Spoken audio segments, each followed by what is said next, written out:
Hello. Hello. Minutes after the segments. Now we're detailing them.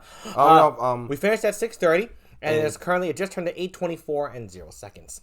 So that's 2 hours later minus 6 minutes. So it's 114 minutes after. Yep. Today we we detailed a few segments. Detailed them very well. First one we detailed was pretty tough. Yeah. I had a lot more stuff we actually had to cover, but we did it. We did it well, and it worked. And it was tough, but it worked out really well. Yeah. The first segment we added or just like the description we had for it in its bullet point form, allotted for a lot more details than we anticipated. Yes. Yes. And we took full advantage of it. And after we did that one, we were kind of a little tapped for a bit, so we took a little break. And I was reading the next upcoming segments. And after that, we decided how many more we would do in the day, and we managed to complete the amount. Our direction. We managed to complete a few more segments. 2 more, actually, in fact. So 3 segments in all, heavily detailed. And remember, a single segment can consist of several scenes. That's what we don't say we're finishing scenes. Yep. So, and another reminder, segments are also a different form of outlining. Well, it's exactly like outlining, but we call them segments. Yeah, we call them segments because we like it that way. Yeah, and we're just bringing this up this far in the video in case this is your first video watching and you haven't watched them all, because I am quite familiar with, YouTube channels being up for an eternity, and then like one video gets a bunch of shit ton of views, and then all the old-timey videos, no one goes back to watch that stuff. So, which I think is a little unfortunate, because I actually do go back and watch the videos of the channels that I really do appreciate, like the kind of content that they produce. So... But the thing is... But in the event that you don't... Yeah, no, you don't. Every now and then we will bring up these things. Yeah. And, look what we have! Oh, did you want to say something else? Oh, yeah, actually I wanted to say something about the, before we show. I wanted to say, without giving away, too much, I love this episode. I love every episode we write. This one has some pretty dark things that happen. Some pretty mean things. Mean themes, and I love it. It's exactly what we wanted. I just want to say that because I like writing mean stuff when it's done well. Oh, you want on that topic? Huh? What topic? I was really nervous because I'm really kind of in the moment when I'm writing something, right? So even if we planned to say that the pace of the episode is going to be slow and it's going to be a slow burn, and it will pay off in the whole scope. Let's say that's an example. Yeah, example. And we're writing the episode or we're writing the segments like we're doing right now. And I'm focused on one segment. And this, like, let's say the second to last segment, and let's say we did like 30 segments beforehand, right? And that was over like the course of a month. So we've been writing the segments for a month. Argument's sake, this is all for. And by the time we're on like the second to last segment, I'm thinking to myself, is this really enough build up? Is this too much payoff right now? Is this like really going to be a slow burn? And it's like, Garrett, you forgot about the 1 month of work you put in. Yeah, because it hasn't hit me the actual effort in the previous segments that were written, because I don't have them all memorized, right? They're written down, so I can't really absorb the impact they're going to have writing when I'm working on the current one. I'm always very present, so the memory of the previous ones don't really hold to give me a firm grasp of the feeling we're going for. That's a problem. Now, see, Brandon can hold to the feeling. Brandon can memorize it. He just holds it. He has that picture brain. Yeah. Yes, I do. So, I was afraid with this episode that because the bullet points, and even to an extent some of the segments, to my vague memories, my pieced memories of what we had written in the segments, that the details of this episode were not going to be fulfilled in what we had put forth in the bullet points. I thought the bullet points were not enough, even though we were just going to still fill in the blanks of the bullet points. I still felt like, but how does this episode really work? How does this place really function in the long run, this thing that we're creating here in this particular episode and explaining? And today's segments, when we actually deep dove into the details, then I could see it. Yep, that's right. And you should be towards things. I was able to see, I'm like, oh, this is how it works out, of course, because we're writing these details and that detail, and that covers that, this covers this, blah, blah, blah, blah, blah, blah, blah.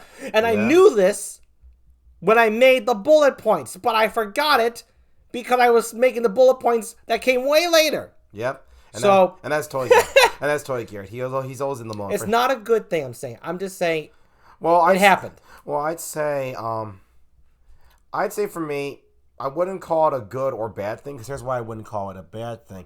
See, it's more of a funny thing. See, Yeah. I'd say it would get bad if you like in the in between time you like got really like paranoid and nervous. Yeah, like during the moments of doubt, I started like lashing out. I started getting really tense or frustrated. See what Garrett just described about forgetting all that stuff. I wasn't frustrated. No, not frustrated. Garrett, you didn't even express it to me when we were writing all of our segments, and it only just popped out of nowhere in my recollection when you just did it today. I totally forgot. I was like, oh, that's right. That is how you see things. I totally forgot because it was like non-existent when we were just doing every segment after segment for this episode's content. Yeah, well, that's because I'm going to keep it to myself. It doesn't really help anyone. It's my problem. Because ultimately, I just trust myself and go, Garrett, we're this far into the episode. You know it works. Otherwise, you would have gone back and fixed it. Just trust that you're doing a good job. Trust. And then? Not just the process. Trust your process. And then it paid off because look how we rounded back. We are detailing them, and it worked. Even greater than I had hoped, actually. So which means, Garrett, I see that's what I meant by it's not a good or bad thing to me. It's just because you didn't bring it up to me. You didn't bring up any problems for yourself or me. More so, you didn't bring up problems for yourself because you're more important right here. Yeah.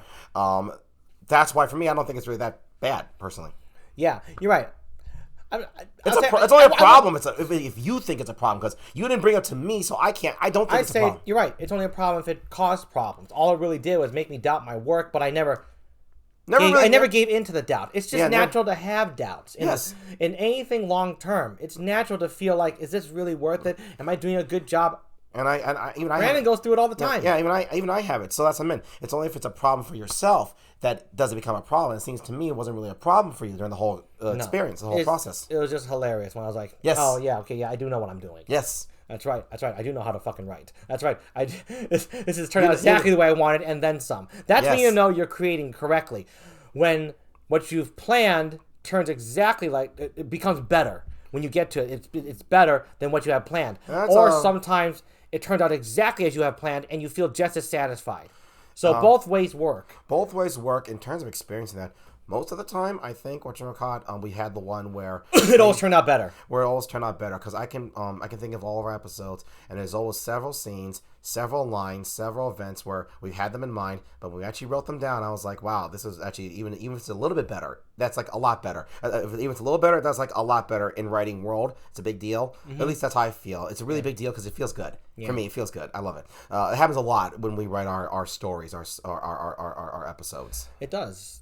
And like I said, that's one of the ways you know you're doing it right, because you're fully committed to it, and then the awesomeness that is just the nature of the energy of everything that flows around you, you're just going to get hit with something brand new because you've covered everything you needed to. Yes. So now the brand new can breathe. Yes. And then it will come into your work, it'll come into your life, and it's just really, really fucking cool when that happens. So, all right, I've said everything I kind of want to right now, Garrett. Yeah. Oh wait, one last thing. Now in regards to writing. Don't be concerned about high sound in my throat. I actually feel fantastic yesterday. I've had a bit of a cold. I actually feel fantastic, honestly. So I'm getting better. So I feel great. Yeah, his voice is a little hoarse because I coughed. I cough a lot. Brandon coughs literally in his sleep and doesn't wake up. Yeah, and Garrett's told me, and I violently cough. Garrett said... Yeah, and I check on him, and then after he's done coughing, he's just snoring. So he can cough in his dreams and not wake himself up. So that's what happened. Yeah, so that's why. He'll cough all night long and never wake up. Yes. So, sound sleeper. Yep. So, want to give you the update, and we gave you an update on our segments. We're doing great. And now, Garrett, hold the microphone, please. This is what Garrett was pointing out earlier. Ta-da! Look, it is June 5th. Our mom got it, staying in line, launch day, and she did, and we did, and our mom would not. We did not pre-order this. We got this in store. Bought it. Mom bought it right there at a GameStop, a very unknown GameStop, very small one. It's great. Nice people there. Yeah. So they had 10 of these. They had I forget how many pre-orders they had. The pre-order people had theirs. No. I think I remember. And I might be a guess. At the GameStop, they had like 20 pre-orders. Those were all taken up. Those were all taken up. And then in addition, for launch day, they got 10 more. For walk-ins. For walk-ins. 5 of the standard edition, we got this one, and 5 bundled with the digital edition of Mario Kart World. Yeah. Which actually, we have it in our Nintendo collection. We got the physical edition. Yeah, we're physical copy people. Yes. So, and with this, our mother stood in line for over 17 hours. She was the only one. And by the time the store opened, the store was opening at noon. Yes. And that's when they were officially going to let the walk-ins do their thing and give the pre-orders and all that good stuff. Mm-hmm.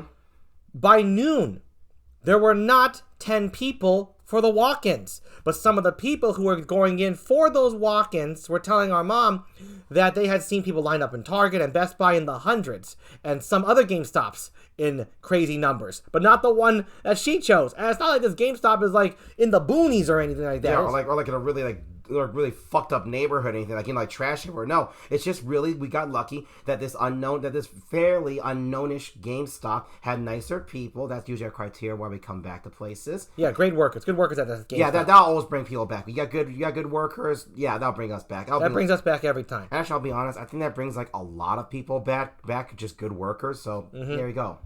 And yes, yeah, and this is very special. Mom, I told Mom today, this is very special for me because Nintendo Switch, the first one, Switch 1, is my favorite Nintendo console. Console, sorry, is my favorite one.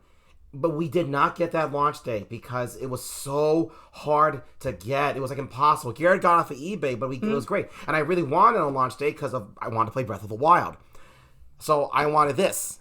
I really want. If we couldn't get a launch day, it's not like I would have been that upset over it. But it was like a tiny thing. I was thinking it'd be nice to get this on launch day, and Mom did. Yeah, because obviously, for pretty obvious reasons, we're pretty certain Switch 2 is going to be our favorite console of Nintendo. Yeah. So Brandon is going to he gets what he wanted. He missed his favorite console at the time, but now he got his favorite console on launch day today. Yes. So we gave that little nice update. And look, I'm wearing my Nintendo shirt.